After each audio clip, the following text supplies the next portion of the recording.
Hi friends, कसे आहात तुम्ही? आय होप तुम्ही सर्व खूप छान असाल। सर्वात प्रथम सगळ्यांना नारळी पौर्णिमाच्या हार्दिक शुभेच्छा। आता नारळी पौर्णिमा म्हणलं तर आपण सर्वच काही ना काहीतरी नारळाचा एक पदार्थ घरात करू इच्छितो। तर आम्ही सुद्धा हे डिसाईड केलं की आपण नारळाच्या वड्या बनवूया।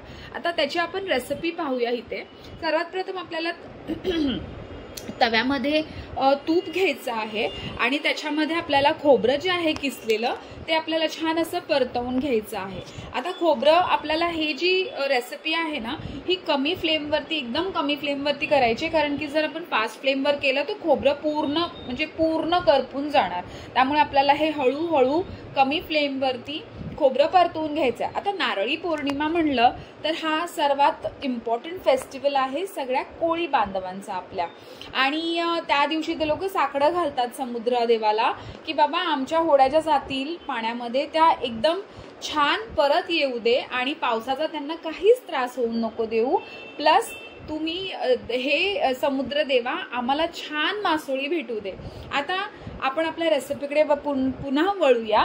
आपल्याला थोडंसं मध्ये वाटलं की थोडं घी कमी पडलं, त्यामुळे आपण थोडं घी ऍड केलं, थोडंसं मीठ ऍड केलं आणि आता आपण ऍड करत आहोत खवा।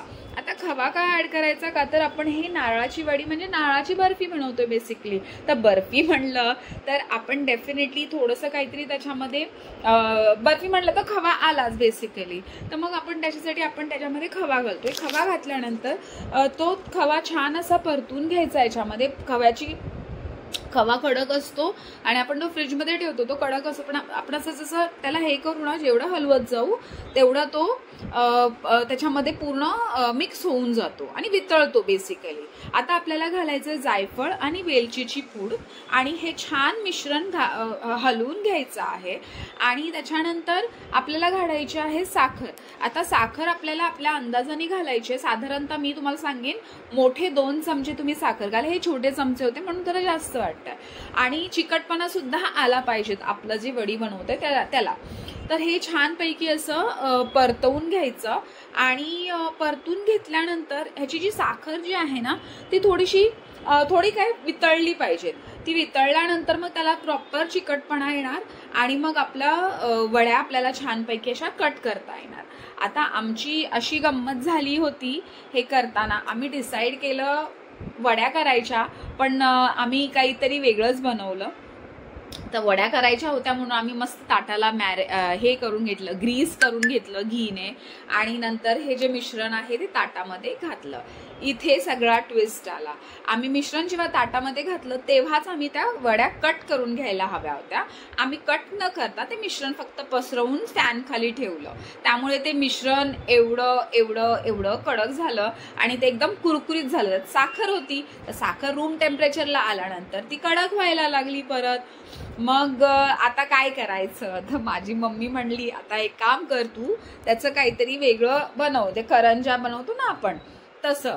तर मग पीठ थोडंसं कणिक मळून घेतली आणि मग आम्ही ते बनवायला घेतलं। तर करंजा ते किती ट्रेडिशनल झालं ना, क्लिशे झालं, म्हणून मी काय केलं त्याला थोडासा मोमोजच्या आकारमध्ये केला।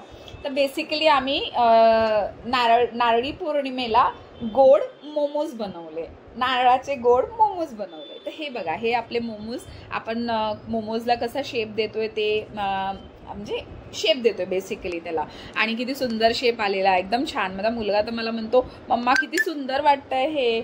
मग फ्राय झाल्यानंतर सर्वात अगोदर मला देतो। तर हे अशा शेपचे आपण बनवून घेतले करंजा, मोमोज, काहीही बोलू शकता तुम्ही त्याला, फक्त हे स्वीट मोमोज आहे। तर हे आपले 15 ते 16 आपले झाले होते तयार। आणि आता हे जे आहेत आपल्याला छान असे डीप फ्राय करून घ्यायचे आहेत। हे शॅलो फ्राय होणार नाही, आपल्याला हे डीप फ्रायच करून घ्यायचे आहेत। आणि आपलं तेल वगैरे छान असं पहिलं कडकडीत गरम करून घ्यायचं। हे बघा तेलामध्ये छोटंसं बबल पण येतोय, म्हणजेच आपलं तेल गरम झालेलं आहे। आणि मग हे जे मोमोज आपण बनवलेले आहेत स्वीट नारळाचे मोमोज, आपल्याला मस्त असे फ्राय करून घ्यायचे आहेत। ते गोल्डन ब्राऊन होऊ द्या, तेव्हा त्याला छान असं क्रिस्प पण येतो आणि त्याची टेस्ट सुद्धा छान लागते। आणि आपण गव्हाच्या पिठाची कणिक घेतलेली आहे, आपण मैद्याचं पीठ घेतलेलं नाहीये, आपण गव्हाच्या पिठाची कणिकीचं हे बनवलेलं आहे। आता हे छान असे दोन्ही साईडनी छान असे परतून झाल्यानंतर परतून नाही तळून झाल्यानंतर आपल्याला हे छान असे बाहेर काढून घ्यायचे आहेत. माझा मुलगा मम्मा मी व्हिडिओ करतो त्याच्या चक्करमध्ये थोडेसे ते थोडे जास्तच बनले, थोडे डार्क ब्राऊन झाले. तर अशा प्रकारे आपले स्वीट मोमोज नारळी पौर्णिमेच्या दिवशी आपण स्वीट मोमोज बनवलेले आहेत. तुम्ही त्यांच्या कलरवरती किंवा त्याचं जे बनलं त्याच्यावर जाऊ नका, एकदम टेस्टी बनले होते आणि एवढे छान टेस्ट तोंडात घालता क्षणी वितळत होते ते. आणि माझ्या मुलाला आवडले, सगळ्यांनी एकदम मस्त मजेने खाल्लेत आज आम्ही हे. माझा व्हिडिओ आवडल्यास तुम्ही चॅनलला सबस्क्राईब करा. थँक्यू.